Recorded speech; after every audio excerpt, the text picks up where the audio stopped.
Well, an international team of doctors, including 2 of Australia's finest surgeons, have just released their latest comprehensive research. And as the father of young children, it really made me sit up and take notice. They say prolonged use of mobile phones could double the risk of malignant brain tumours, the deadliest of all cancers, the kind that leaves no survivors. With an entire generation now growing up hooked on their mobiles, that could be absolutely devastating. But if the question is, do I believe that mobile phones can cause brain cancer, the answer is yes, I do. Exactly. The fact that you've deteriorated so much in the last 3 days means that you probably won't survive more than about 3 more weeks with this. Yeah.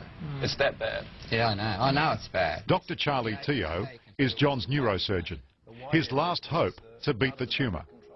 He's also the co-author of a frightening new study that's predicting a dramatic increase in brain tumours caused by the long-term use of mobile phones.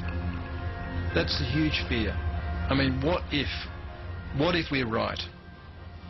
Then if we're right, we're going to see a huge increase in brain tumours and brain cancer in the next decade or so.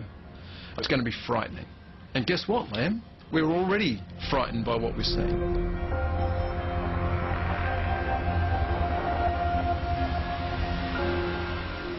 Most of us are pretty wary of these things, and with good reason.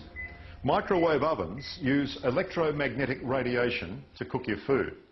Now, it's exactly the same energy on exactly the same wavelength as the stuff that's being pumped out of your mobile phone.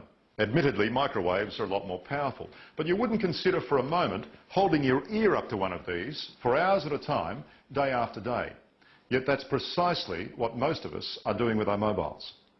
Long-term use of mobile phones is associated with a doubling of the risk of being diagnosed with certain brain tumours.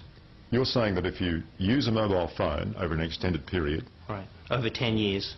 You double your risk of developing a brain tumour. That's what the data that we've analysed, that's what it shows. Vinnie Crana, hello. Canberra neurosurgeon Dr. Vinnie Crana worked with Charlie Teo and 3 other leading scientists to produce this latest report. And he believes mobile phones could be the biggest public health issue since tobacco. Were you surprised at the size of the result?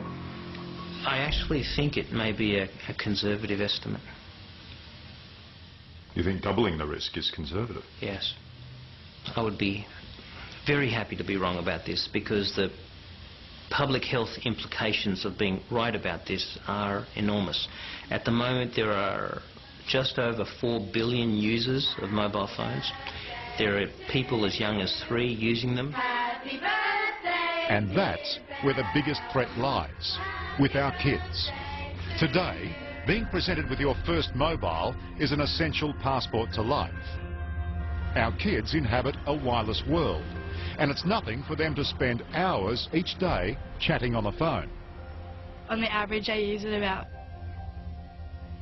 4 hours a day. I normally have long conversations at night with people. I don't know, I use my phone a lot.